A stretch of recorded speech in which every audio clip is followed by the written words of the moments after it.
الشيطان الرجيم بسم الله الرحمن الرحيم ومن الناس من يقول آمنا بالله وباليوم الآخر وما هم بمؤمنين يخادعون الله والذين آمنوا وما يخدعون إلا أنفسهم وما يشعرون في قلوبهم مرض فزادهم الله مرضا وَلَهُمْ عَذَابٌ عَلِيمٌ بِمَا كَانُوا يَكْذِبُونَ۔ سورہ بقرہ کے پہلے رکوع میں اللہ تعالیٰ نے دو طبقوں کا بیان فرمایا ہے۔ پہلا طبقہ جنتی لوگوں کا ہے اور دوسرا طبقہ جہنمی لوگوں کا۔ سورہ بقرہ کی 5 آیتوں میں اللہ تعالیٰ نے اپنے فرما بردار لوگوں کا ذکر کیا اور جنتی لوگوں کا ذکر کیا اور ہدایت یافتہ لوگوں کا ذکر کیا، اور 2 آیتوں میں اللہ تعالیٰ نے جو کھلم کھلا کافر تھے، عناد، حسد،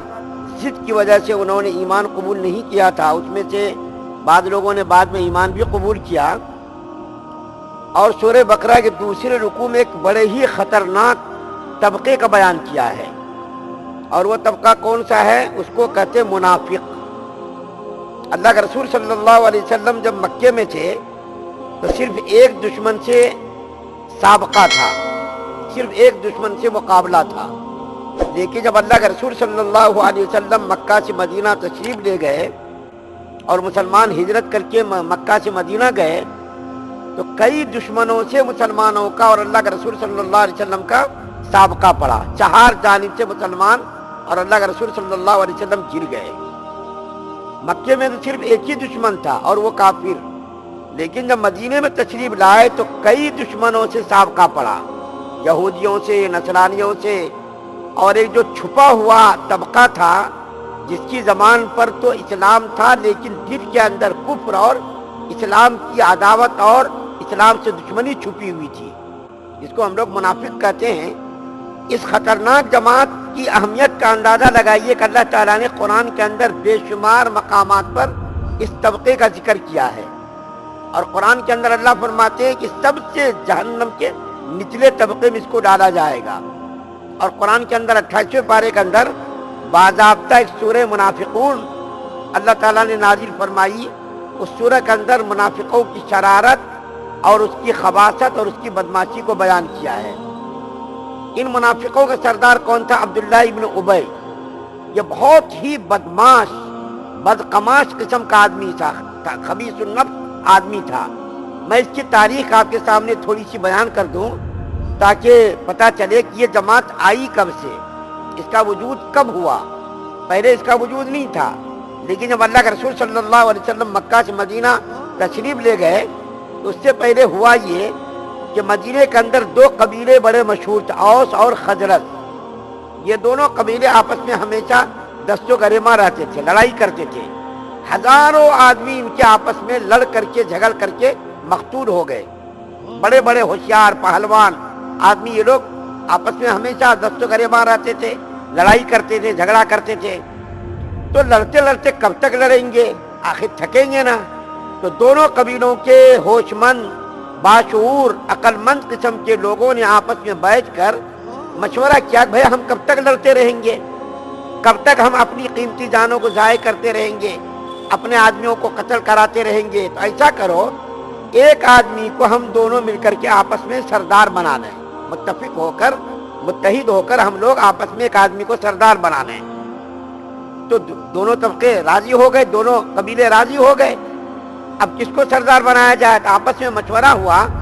سب سے ہوشیار آدمی ہے، تعلیم یافتہ آدمی جو تھا وہ عبداللہ ابن ابی تھا،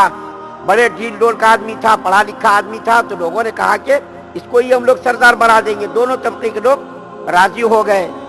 یہاں تک کہ اس کی تاج پوشی کی تیاری بھی ہو گئی۔ دونوں قبیلے اوس اور خزرج کے لوگ ان کی سیادت اور قیادت پر متفق ہو گئے، یہاں تک کہ اس کی تاج پوشی کی تیاری بھی زوروں پر چل رہی تھی۔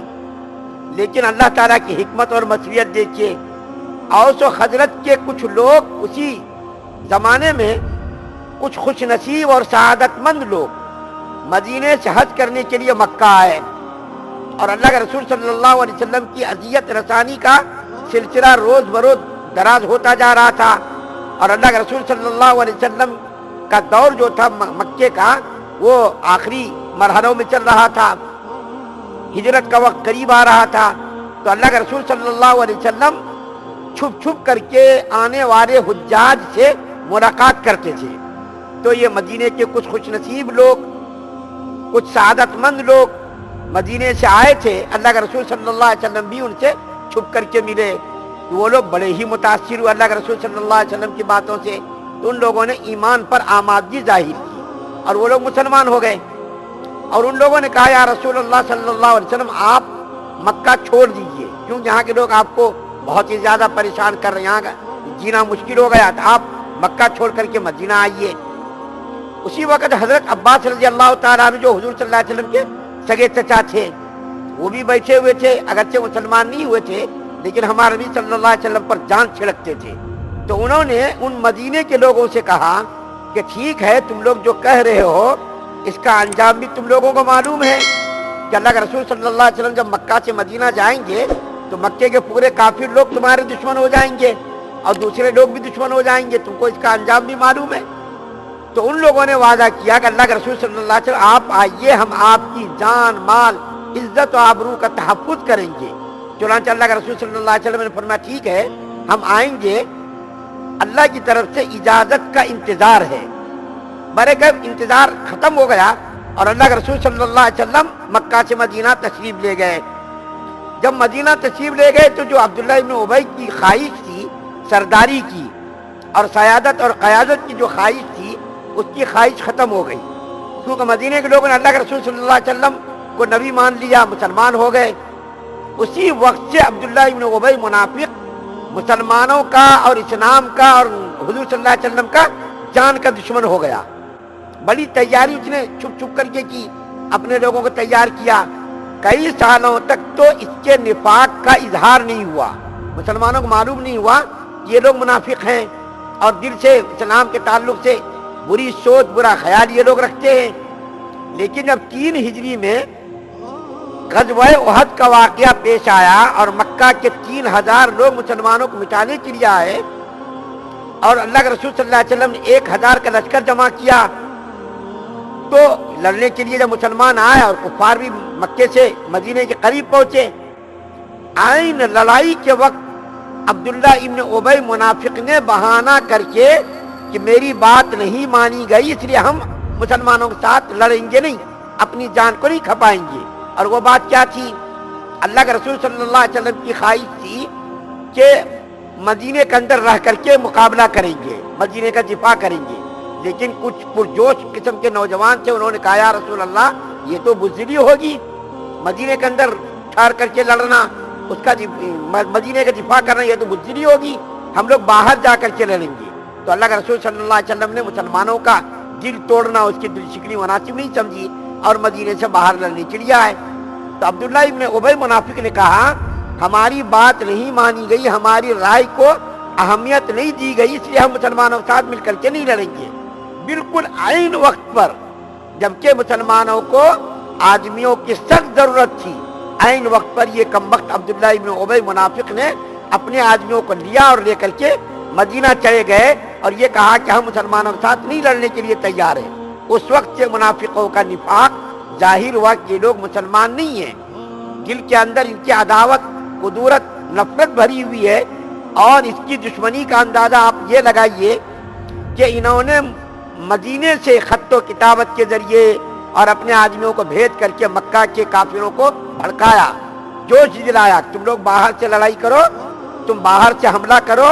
مدینے کے اندر رہ کر کے مسلمانوں کو ہم مٹائیں گے اور تمہارا ساتھ دیں گے۔ بارہا ان لوگوں نے منافقت کا ثبوت دیا، قرآن کے اندر اس کی شرارت کو اللہ تعالیٰ نے بیان کیا ہے، اور سورہ نور کے اندر ان منافقوں کی خباثت بیان کی گئی ہے 10 آیات کے اندر، کہ انہوں نے حضرت عائشہ رضی اللہ تعالیٰ عنہ نبی اکرم صلی اللہ علیہ وسلم کی زوجہ مطہرہ ان کے اوپر بھی بدکاری کا الزام لگایا، کتنے خبیث قسم کے لوگ تھے۔ تو بہرکیف وہاں سے منافقوں کا سلسلہ شروع ہوا، اور یہ جماعت اس کے بارے میں علماء کا اختلاف ہے کہ یہ جماعت صرف اللہ کے رسول صلی اللہ علیہ وسلم کے زمانے تک محدود تھی یا بعد میں بھی یہ جماعت رہی یا اب بھی ہے۔ بعض علماء کہتے ہیں کہ اللہ کے رسول صلی اللہ علیہ وسلم کے زمانے کے ساتھ یہ جماعت خاص تھی، یہ جماعت کیا تھی؟ خاص تھی، لیکن بعض علماء کہتے نہیں قیامت تک اس کا وجود رہے گا، لیکن اس کی پہچان مشکل ہوگی، کچھ علاماتوں کو دیکھ کر، اس کے اعمال کو دیکھ کر، اس کے جو ہے کردار کو دیکھ کر کے آدمی اندازہ لگائے گا، لیکن باضابطہ طور پر اس کے اوپر نفاق کا لیبل لگانا، نفاق کا حکم لگانا، یہ چونکہ حضور صلی اللہ علیہ وسلم دنیا کے اندر نہیں، وہی کا سلسلہ بند ہو گیا، تو کھلم کھلا طور پر کسی کے منافق ہونے کا حکم لگانا اور اس کو منافق کہنا یہ مناسب نہیں ہے، کیونکہ ہم لوگوں کو کیا معلوم کون منافق ہے کون مخلص مسلمان؟ جب کلمہ پڑھے گا آدمی تو اس کو یہ مسلمان ہی کہا جائے گا، لیکن اللہ تعالیٰ کا معاملہ اس کے ساتھ الگ ہوگا۔ اگر کوئی منافق ہوگا، اسلام کا دشمن ہوگا، مسلمانوں کا دشمن ہوگا، اور وہ مسلمانوں سے، اسلام سے عداوت اور خصوصیت رکھے گا، تو اللہ تعالیٰ تو علیم بذات الصدور، دلوں کے بھید کو جاننے والا، ہر چیز کو جانتا ہے، تو ظاہر بات ہے اس کے ساتھ اللہ تعالیٰ کا معاملہ بھی الگ ہوگا مسلمانوں سے۔ تو سورہ بقرہ کے دوسرے رکوع کے اندر جو 13 آیات ہیں،